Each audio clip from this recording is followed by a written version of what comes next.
You are now watching the M2 Show. Dire écoutez, ne baissez pas les bras et battez-vous pour le renouveau et la paix et pour qu'on retrouve un peu notre fierté. C'est ça que j'allais aussi te poser la question. Est-ce que vous, tu crois qu'Awilo, vous les musiciens, vous avez un mot à dire dans tout ce qui se passe au pays? Parce que la musique congolaise, c'est une grande partie ou une grande richesse du Congo. Tu crois que vous, les musiciens, nos musiciens, surtout vous, nos musiciens de renommée surtout, vous avez quelque chose où vous pouvez changer quelque chose? Beaucoup, à 100%. Les musiciens, les chanteurs jouent un grand rôle. Si aujourd'hui les musiciens qui sont au Congo, les musiciens décident de changer la mentalité des gens, ils peuvent bien. Parce que c'est les musiciens qui éduquent la masse. C'est le musicien qui éduque la masse. Le musicien peut se mettre debout aujourd'hui et éduquer les gens. Et je me souviens, dans les années 70-80, une époque, il y avait Papa Wemba qui chantait, voilà, il faut être bien coiffé, il faut être bien sapé et tout ça. Tu as vu, la masse a suivi. Même si c'était pas des arguments assez bien, mais tu sens qu'automatiquement un musicien peut influencer le peuple, quoi. Tu vois, tout le monde voulait maintenant. C'est tout comme s'il pouvait chanter aussi. À la place, il pouvait aussi dire, écoutez, il faut aller à l'école pour que, voilà, pour vraiment qu'on t'acclame, il faut aller à l'école, il faut avoir des diplômes, il faut se battre, il ne faut pas voler, les gens vont suivre. Tu vois déjà les exemples. C'est comme aujourd'hui, tu peux dire, tu peux chanter, alors il faut boire l'alcool. Tu chantes une marque de bière, les gens vont aller boire, les gens vont... Et par exemple, on avait suivi, il y avait un reportage où on montrait les enfants dans mon pays, le Congo, dès l'âge de 9 ans, 10 ans, 13 ans, on montre les enfants, toi tu connais ça, qui boivent la bière, parce qu'on chante aussi beaucoup, hein, la bière hein, aussi, hein, tu vois un peu, hein, voilà, on chante ça, alors, tu vois, c'est l'influence, on influence les gens, tu vois. Donc je dirais que non, pour être bref dans ma réponse, je dirais que non, un musicien peut jouer un rôle assez important. Pourquoi vous le faites? Oh, moi j'essaie à ma façon de faire à mon côté. De mon côté, j'essaye. Hein, parce que seul c'est difficile. Oui, comme on dit, un doigt ne peut pas laver le visage. Hein. Il faut s'unir parce qu'on dit l'union fait la force. Voilà, moi j'essaie de me battre de mon côté. Si tu vois le contenu de mes chansons, je chante aussi l'amour des fois. Je vais chanter à la femme, mais des fois j'essaie d'éduquer, de faire passer le message. Mais comme mes produits ne sont pas assez consommés au pays, je n'ai pas ce pouvoir de faire passer le message, vraiment, je veux dire, parce que je ne suis pas assez distribué chez moi. Et que les gens ne prennent pas vraiment leur temps pour écouter mes sons et vraiment soutirer quelque chose sur des messages que moi j'essaye de lancer. C'est ça le problème. Très bien, oui, parce que ça c'était quelque chose que nous vraiment ça nous dérangeait, parce qu'on voit comment la richesse congolaise dans la musique et tout ça, mais on voit aussi que il n'y a pas l'éducation de ce côté-là, il n'y a pas d'aide, il n'y a pas d'influence côté jeunesse. Comme tu dis, on voit la bière, Skol, Primus et tout ça. Ben, voilà, je ne critique pas la publicité. Hein. La publicité, c'est pas... Partout on voit, ici on voit, hein, on voit les marques des bières, hein, on chante ça aussi, hein, c'est bien. Hein. C'est des exemples justement pour dire simplement.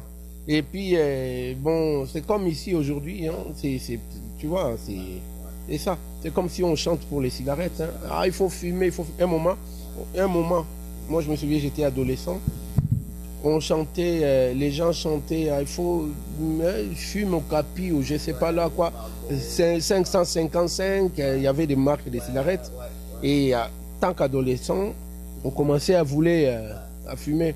Donc pour dire que non, on peut bien influencer le public. Donc tout comme on peut se réunir aujourd'hui et on dit stop, On va éduquer la masse avec nos propos, nos paroles et les contenus de nos chansons. Et le contenu surtout. Et on s'adresse à quel public aussi? Souvent le public qui vient assister maintenant au concert, c'est des jeunes, hein. Les chégués surtout. Les homeless, comme on dit chez vous, les enfants de la rue. Ces enfants-là ont besoin de beaucoup de choses. Ils ont besoin d'être éduqués, d'être orientés. Voilà.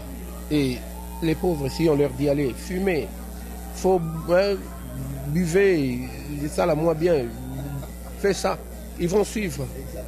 Ou si on dit à ces enfants-là, il faut aller à l'école, il ne faut pas voler, il ne faut pas se battre. On se focalise que dans ça, il ne faut pas se battre, il ne faut pas tuer, il ne faut pas voler. Poiton du maillot pour qu'on, tu vois, il faut vraiment, faut pas faire ça, il faut être correct, il faut ça, il faut respecter les parents, il faut faire ça, il faut respecter les gens vont suivre. Non, mais moi je crois que vous êtes vraiment influent, comme je l'ai dit, très influent. Je crois que si ça commençait quelque part, ça serait quelque chose de bien. Alors, revenons sur Awilo Longomba. Awilo Longomba est ici aux États-Unis pour sa tournée. Qu'est-ce qui se passe après Awilo? Quand est-ce qu'Awilo rentre en Europe? Est-ce qu'Awilo aura ses vacances? Quel est le programme d'Awilo? Oh, j'ai un programme assez chargé. Là, je vais dire ceci, je ne suis pas ici aux États-Unis pour une tournée. Donc c'est des improvisations. Comme je suis quelqu'un qu'on demande un peu, que les gens aiment, donc je suis venu déjà pour les awards. Toi tu sais, je suis venu pour International Reggae and World Music Awards, IRAOMA, qui se déroule aux États-Unis. Donc j'ai été nominé l'année passée, en 2009, et j'ai été primé. Donc j'ai eu à gagner un trophée en 2009, mais je ne me suis pas déplacé pour des raisons, parce que j'étais en tournée. Je n'avais pas le temps de venir rafler mon trophée. Donc c'était resté aux États-Unis. Et j'étais encore nominé pour la seconde fois en 2010. Et cette fois-ci, j'ai dit, bon, je vais accorder le temps, je vais prendre mon temps pour venir. Et raison pour laquelle je me trouve ici aux États-Unis. Je suis venu je vais dire à New York. Hein. Là, les images vont parler peut-être, si tu avais vu... Les images sont en train de passer maintenant. Voilà, donc j'ai eu à être primé encore. C'était des votes sur Internet. Hein. C'est pas des faveurs, hein, des votes sur Internet. Et dans ma catégorie, quand même, il y avait des gens assez importants, des grosses pointures de la musique africaine. Mais moi j'ai été primé encore une fois. Et puis, j'étais encore invité pour être primé à Hollywood pour le 4e anniversaire des African Vibes Magazine. Tu connais, c'est une magazine. C'est un magazine qui est connu, très bien coté à African Vibes. Voilà, c'est à peu près l'équivalent des, je sais pas, de beaucoup de grands magazines. Le Paris Match ou... Voilà, donc ils ont l'habitude de primer aussi, d'honorer les personnalités du monde artistique, je veux dire, du cinéma et puis de la musique. Alors cette année, ils se sont dit non, Awilo fait beaucoup pour le continent africain. C'est l'un des musiciens quand même qui porte l'étendard de notre culture assez haut. Et on voudra bien l'honorer. Donc c'est pour cela que j'ai été invité spécialement à Hollywood pour être honoré et recevoir l'African Diamond Award. African Diamond Award. Donc le diamant africain, le trophée qui s'intitule le diamant africain, quoi. Donc les images vont parler. Donc parle en ce moment comme nous sommes en train de parler. J'ai été encore invité à